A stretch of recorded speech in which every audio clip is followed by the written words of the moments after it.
Lo Stato ci ha detto di tagliare il 50% del costo del personale, fotografia 8 aprile 2014, l'equivalente dell'8 aprile 2014 va tagliato al 50%, per cui tagliare il 50% del personale significa identificare caselle con nome e cognome per dire questo può rimanere in provincia, questo deve andare con quelle competenze che lo Stato non ci ha più attribuito. La Regione è determinante perché se lo Stato ci ha confermato le 6 competenze principali, viabilità, edilizia scolastica secondaria, ambiente, pianificazione d'area vasta, trasporti e discriminazioni sul lavoro, tutte le altre funzioni, la formazione professionale, i servizi diversamente abili agli ipovedenti, sono funzioni che erano state delegate dalle regioni. La Regione ci deve dire se queste funzioni se le porta appresso oppure se rimangono alle province. Il corrispondente della scelta è determinato dalla funzione abbinata al finanziamento. Se questi servizi che sono le funzioni delegate, che oggi gestivano le funzioni delegate dalla Regione, di cui oggi si occupavano le province,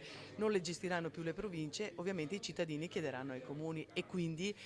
siccome poi sappiamo che è l'ente più vicino ai cittadini in cui poi tutti si rivolgono per avere risposte, questo è il motivo per cui siamo assieme in questa richiesta di avere delle tempistiche certe.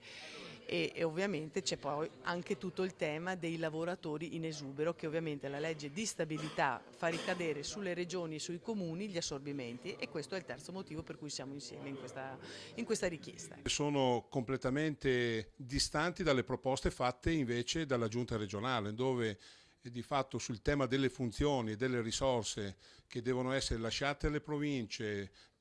passate ai comuni o alla città metropolitana, sostanzialmente rinvia il tutto a fine 2015 e quindi lasciando del tutto invariata una situazione invece che deve essere presa con grande velocità. Noi siamo per portare già la prossima settimana in discussione competenti in prima commissione e poi successivamente in consiglio l'approvazione della nuova norma. Naturalmente partiremo dalla nostra proposta che però devo dire si affianca in maniera abbastanza forte alla proposta fatta dalle due associazioni e quindi credo che sarà facile arrivare a un obiettivo comune. La verità è che questo governo con la riforma del Rio ha messo in ginocchio tutti gli enti locali e ha fatto tagli lineari non solo per i comuni e la provincia ma anche per la regione. Quindi i servizi che ora sta facendo la provincia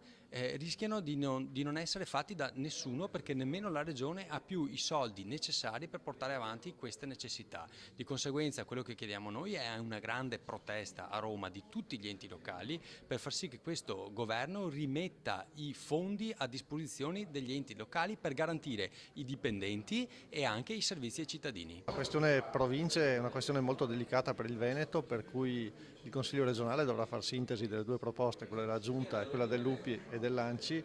e far sì che arrivino in aula e quindi ad un'approvazione celere per porre rimedio a una situazione incresciosa.